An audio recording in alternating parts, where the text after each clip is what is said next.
Hema committee രൂപം കൊണ്ടു. പക്ഷെ ന്യൂസുകാരും ആക്ടർമാരും പറയാത്ത രണ്ട് കാര്യങ്ങൾ പറയാനായിട്ടാണ് ഞാൻ വന്നിട്ടുള്ളത്.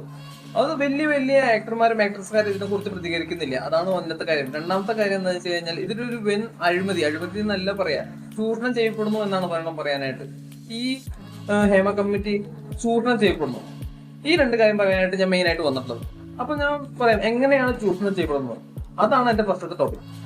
എന്താന്ന് വെച്ച് കഴിഞ്ഞാൽ പല നടന്മാരും ഇപ്പോ ഫേമസ് ആയിട്ട് നിൽക്കുന്ന മെഗാസ്റ്റാർ സൂപ്പർ സ്റ്റാറുകളെ പല ഫീൽഡ് ഔട്ട് ആയിട്ട് നിൽക്കുന്ന പല നടിമാരും വിളിച്ചിട്ട് പറയുന്നു, നിങ്ങൾ എനിക്ക് പൈസ തന്നില്ലെങ്കിൽ ഞാൻ നിങ്ങളുടെ പേര് വിളിച്ചു പറയും. ഇതിൽ ഭീഷണിയിൽ വഴങ്ങി പല നടന്മാർ പൈസ കൊടുത്തു എന്ന് തന്നെയാണ് എനിക്ക് അറിയാൻ കഴിഞ്ഞത്.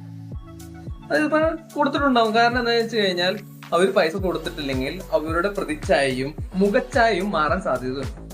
അതുകൊണ്ട് തന്നെ ഇപ്പൊ 3 ലക്ഷം 5 ലക്ഷം 50,000 ചോദിച്ചാൽ പോലും അവർ കൊടുക്കാൻ തയ്യാറുകയാണ്. ഭീഷണിക്ക് വഴങ്ങിയില്ലെങ്കിൽ അവർ പേര് പറയും, നിങ്ങൾ എന്നെ തൊട്ടു, തലോടി, തഴുകി, കഥകിൽ വന്ന് മുട്ടി എന്നുള്ള പരാതികളുമായിട്ട് വരാൻ സാധ്യതയുണ്ട്. ഇനിയും കൂടുതൽ വരാനായിട്ട് സാധ്യതയുണ്ട്. ഇങ്ങനെ ചൂഷണം ചെയ്യാൻ സാധ്യത ഉള്ളതുകൊണ്ട് തന്നെ WCCയും ഹേമ കമ്മിറ്റിയും ഗവൺമെന്റും ഒക്കെ ഇതിനെ തടയാനായിട്ടുള്ള കാര്യങ്ങൾ മുൻകൈകളൊക്കെ എടുക്കേണ്ടതാണ്.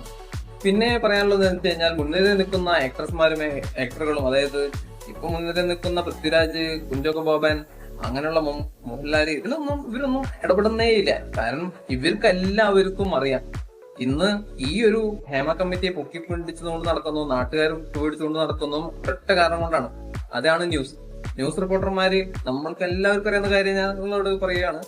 ആദ്യം അർജുൻ പുഴയിൽ പോയപ്പോൾ അവന്റെ ട്രക്കിന്റെ പിന്നാലെയായിരുന്നു. ഒരു പാവം ഫാമിലിയെ രക്ഷിക്കണം, അവരുടെ ബോഡിയിൽ അവർക്ക് കിട്ടണ്ടേ എന്നൊക്കെ പറഞ്ഞിട്ട് അതിന്റെ പിന്നാലെ പുറകെ നടന്നു.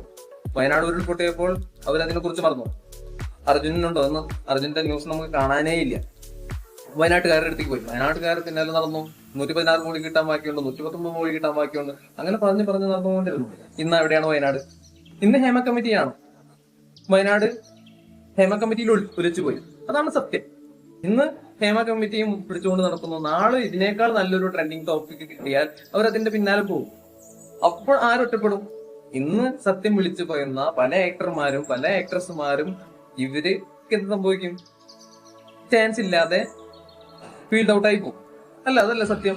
ഇന്ന് നമുക്ക് എല്ലാവർക്കും അറിയാം, ഇപ്പൊ മീഡിയ നിങ്ങളുടെ കൂടെയുണ്ട്. നാളെ ഈ മീഡിയ ഒന്നും കാണില്ല, ആരും കാണില്ല. നിങ്ങളെ സപ്പോർട്ട് ചെയ്യാൻ നിൽക്കുന്ന നിങ്ങളുടെ സഹതാരങ്ങൾ കൂടെ നിങ്ങളുടെ കൂടെ ഉണ്ടാവില്ല, നിങ്ങളുടെ സഹപ്രവർത്തകർ പോലും നിങ്ങളുടെ കൂടെ ഉണ്ടാവില്ല എന്ന് വേണം പറയാനായിട്ട്.